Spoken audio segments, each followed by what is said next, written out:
Akshita, my colleague, is getting us more details on the flight path. Over to you, Akshita. So, Sneha, what we've opened up here is a live tracker of this current flight that we're talking about. It took off from Tehran.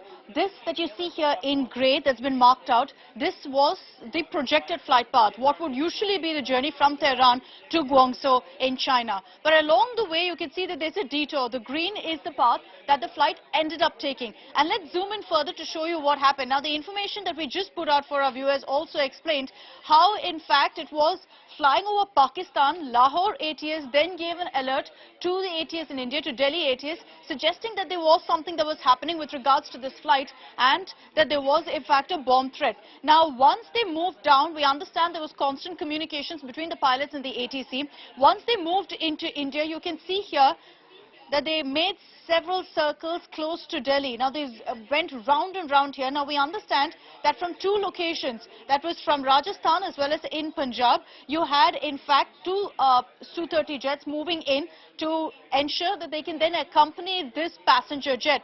Now, after doing several circles here, while the Delhi airport, there, in fact, the ATC mentioned that we're fully prepared for any eventuality. After moving several times, the pilot took a call that there was no need for them to touch down and decided to make their way then to their original destination, to Guangzhou, which is what you see happening here.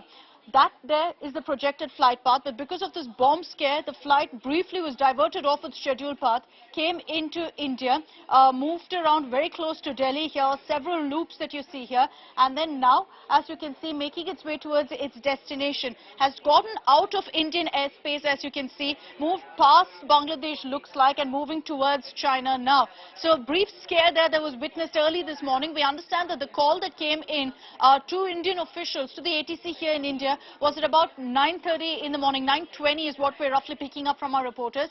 That's when they received a call that this flight was making a way into Indian airspace, which wasn't projected to happen, because you can see how the flight path was actually initially moving that way, but then went right in, came close to Delhi as well, and then flew out after several loops that the pilot decided to take, then realized that there was no need for them to touch down, perhaps realized that the bomb threat also was a hoax, and decided to move on to the projected flight path, and they're headed now to their destination. All right, so there was a hoax is what we know, is the confirmation that came in from Paulami Saha, my colleague, who's actually told us that Delhi did what it could. It did indicate that if a call is received, then they are ready to allow the plane to then land at the Delhi airport, and that no such permission was given for the aircraft to then move towards the Jaipur, and all of that is information that is clearly being denied. I'm going to go across to Paulami in a moment from now. Former Air Vice Marshal Manmohan Bahadur is also now joining us.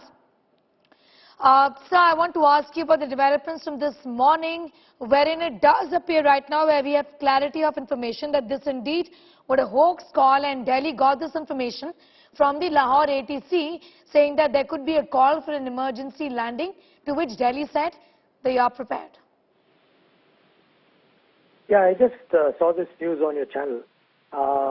If information like that comes about for a bomb threat, it's taken very seriously. And the fact that the fighters were scrambled to intercept this aircraft is part of a SOP.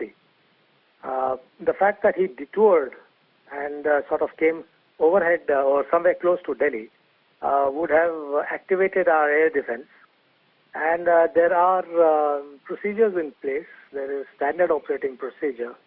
This especially happened after the attacks in New York on the 9/11, the World Trade Center. And the Air Force has elements embedded with the civil ATCs to activate in just such an emergency that happened today. I'm sure the air defense system of the Air Force is keeping a close track, like it does for all tracks, but especially this track, to monitor further activities. Former Air Vice Marshal, thank you so much for joining us.